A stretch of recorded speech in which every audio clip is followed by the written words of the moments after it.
दोस्तों जरा सोच के देखिए, आपके घर में जो है फंक्शन है और आप बैंक गए पैसा निकालने के लिए आपके खाते से, और बैंक से पता चला कि आपका अकाउंट जो है फ्रीज कर दिया गया है। मतलब आप अपने बैंक खाते से कोई भी पैसा ना ही निकाल सकते हो ना ही पैसा डाल सकते हो। आप जब पूछते हो मैनेजर को कि मेरे अकाउंट में ऐसा क्यों हुआ, तो बैंक मैनेजर आपको बताता है कि आपके अकाउंट में कुछ फ्रॉड हुआ है, फ्रॉड सस्पिशियस एक्टिविटी हुआ है, जिसके चलते ऊपर से हमारे पास मेल आया है और आपका अकाउंट को फ्रीज कर दिया गया है। और यहाँ पे जब आप स्पेसिफिक पूछते हो कि रीजन क्या है, तो आपको ये बताया नहीं जाता है। आपको इतना ही बोला जाता है कि आपके खिलाफ जो है कंप्लेन आया था, आपके अकाउंट के खिलाफ कंप्लेन आया था, जिसके चलते आपका अकाउंट को फ्रीज कर दिया गया है।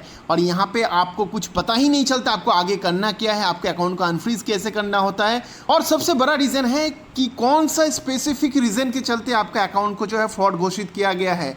ऐसा भी होता है कि आप बैंक में जाते हो और आपको पता चलता है कि आपके खाते में किसी ने पैसा डाला है जो कि फ्रॉड व्यक्ति है, उसके चलते आपके अकाउंट में जो है इन्वेस्टिगेट चला और आपके खाते को फ्रीज कर दिया गया। तो दोस्तों ऐसा वेरियस रीजन के चलते आपके खाते को जो है फ्रॉड घोषित किया जाता है, और इसके चलते आपके खाता जो अगर फ्रीज कर दिया जाता है तो उस समय बहुत ज़्यादा दिक्कत का सामना करना पड़ता है। और खासकर अगर आपको पैसे की इमरजेंसी है तो आप समझ सकते हो कि आपके ऊपर क्या बीतता होगा। एक व्यक्ति था जिसका नाम है राजेश अग्रवाल, उनके साथ भी कुछ ऐसा ही हुआ, जिनका अकाउंट था स्टेट बैंक ऑफ इंडिया में, और स्टेट बैंक ऑफ इंडिया ने उनका खाता को फ्रीज कर दिया। तो उन्होंने इस चीज़ को जो है चैलेंज करते हुए कोर्ट में केस कर दिया। और दोस्तों ये केस जो है सुप्रीम कोर्ट चलेगा। सुप्रीम कोर्ट से दोस्तों एसबीआई को और आरबीआई को जो है बहुत खरी खोटी सुनाया गया, और यहाँ पे ये बोला गया कि आप लोग किसी का अकाउंट अगर फ्रॉड घोषित कर रहे हो, फ्रीज कर रहे हो, जो भी रीज़न के चलते, क्या आपने कस्टमर को स्पेसिफिकली बताया है, क्या उनका रिस्पॉन्स आने के लिए समय दिया है, क्या प्रॉपर जो है टाइम फ्रेम दिया है रिस्पॉन्स आने का,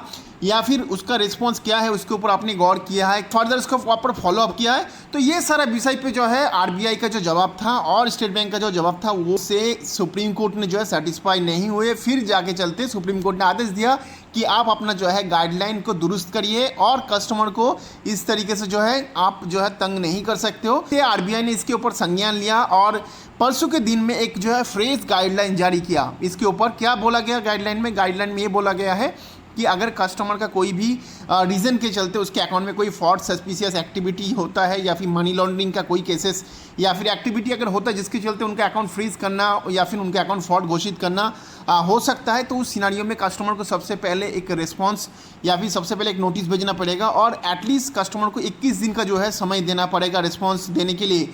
और एक जो है बोर्ड अप्रूवल इंटरनल कमिटी रहेगा जो कि ये सारे केसेस को जो फॉलो अप करेगा।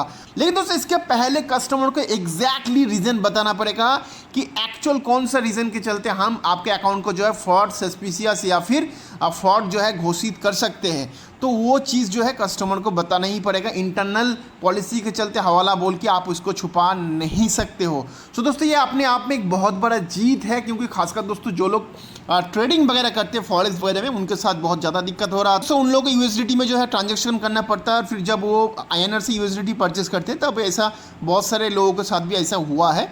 तो जिसके चलते ये बहुत जो है अच्छा डिसीजन है मैं बोलूँगा आरबीआई की तरफ से, प्लस सुप्रीम कोर्ट का धन्यवाद है कि सुप्रीम कोर्ट ने भी इसके ऊपर जो आदेश दिया, जिसके चलते आरबीआई ने अपना रिवीजन किया गाइडलाइन का। सो आने वाले समय में कस्टमर को अननेसेसरी जो है हैरेसमेंट का सामना नहीं करना पड़ेगा। प्लस